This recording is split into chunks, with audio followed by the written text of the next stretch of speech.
Hi అండి. Welcome to Anuradha healthy kitchen. ఎలా ఉన్నారు? బాగున్నారా? అందరూ బాగుండాలని దేవుడిని మనస్ఫూర్తిగా అయితే కోరుకుంటున్నాను. ఈరోజు మన వీడియో ఏంటంటే చికెన్ ముద్ద ఫ్రై లాగా ఎలా చేయాలో చూసేద్దాం. చాలా సింపుల్గా అయితే చూపిస్తాను నేను. బాండి పెట్టి ఒక 3 స్పూన్స్ దాకా ఆయిల్ వేసుకున్నా. అలా సన్నగా పొడవుగా నిలుగా తరుక్కున్న ఆనియన్స్ అయితే ఒక 3 ఆనియన్స్ అయితే అలా సన్నగా తరుక్కొని పెట్టుకున్నాను. పక్కన ఆనియన్స్, పచ్చిమిర్చి, కరివేపాకు వేసేసుకున్నాను.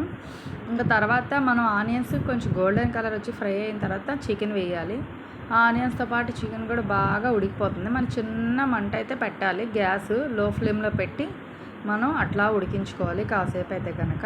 తర్వాత బాగా ఉడికి వాటర్ అంతా ఇంకిన తర్వాత కొంచెం మిర్చి పౌడర్ అయితే వేసుకోవాలి. చూడండి ఫ్రై అంత బాగా వచ్చేసిందో అప్పుడే. ఆ మిర్చి పౌడర్ ఉడికి నీరంతా ఇంకాక వేసుకోవాలి. ఫైనల్గా కొత్తిమీర కూడా వేసేసుకుందాం. అసలు ముద్ద ఫ్రై లాగా చాలా బాగుంటుంది. చారు పెట్టుకున్నామంటే సూపర్ టేస్టీగా ఉంటుంది. తప్పనిసరిగా మీరు కూడా ట్రై చేయండి. మీకు ఈ వీడియో నచ్చినట్టయితే అనురాధ హెల్తీ కిచెన్ లైక్ చేయండి, షేర్ చేయండి, సబ్స్క్రైబ్ చేయడం మాత్రం